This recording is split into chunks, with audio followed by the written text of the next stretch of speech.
ইমান ক্ষমতা ৰাইজৰ হাতত থকাৰ পিছতো আটাইতকৈ বেছি ঠগ খাই থাকে কোনে? ৰাইজে।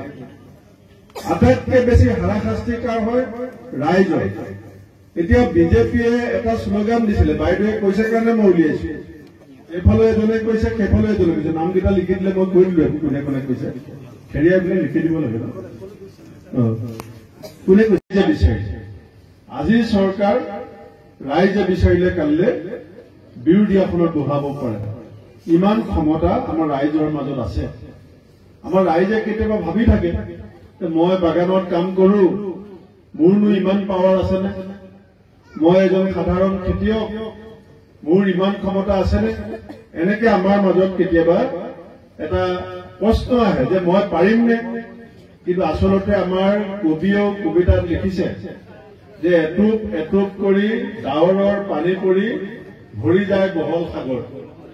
বৰষুণৰ যেনেকে এটোপাল এটোপাল পানীয়ে সাগৰ ভৰ্তি হয়, আপোনাৰ মোৰ নিচিনা সাধাৰণ এজন এজন মানুহৰ ভোটেৰে অসমত মুখ্যমন্ত্ৰী নিৰ্বাচন হয়, আমাৰ দেশত প্ৰধানমন্ত্ৰী হয় বা ডিগবৈত MLA নিৰ্বাচন হয়। MLA মন্ত্ৰী আমাতকে ডাঙৰ মানুহ নহয়। MLA মন্ত্ৰী আমাৰ আঙুলিৰ টিপাত জন্ম হয়, আমাৰ আঙুলিৰ টিপাত জন্ম হয়। আৰু আমি যদি ইলেকশ্যনত আমাৰ আঙুলিৰ টিপাটো ইফাল সিফাল কৰি দিওঁ, এতিয়া যিজন MLA আছে সেইজন এক্স MLA হৈ যাব আৰু বেলেগ এজন MLA হৈ যাব। আমাৰ ক্ষমতা আছে। নিৰ্মালী মুণ্ডাই কৈছে, মই কলে কব, খেৰিয়াই কলে কব যে কংগ্ৰেছে কৈছে। নিৰ্মালী গাঁওখন মই সাংবাদিক বন্ধুসকলকো অনুৰোধ কৰিম, আপোনালোকে গৈ এবাৰ চাব।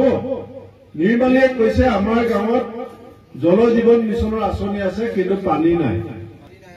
পানী নাই হয়নে? নাই। বিজেপিৰ শ্লোগান কি আছিলে?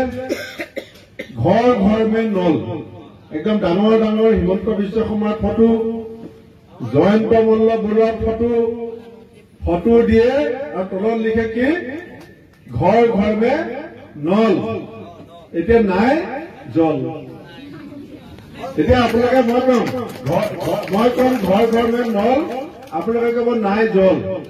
ঘৰ ঘৰ মে নল, ডাঙৰকে কব, চিপনি চাপ শুনাই দিব।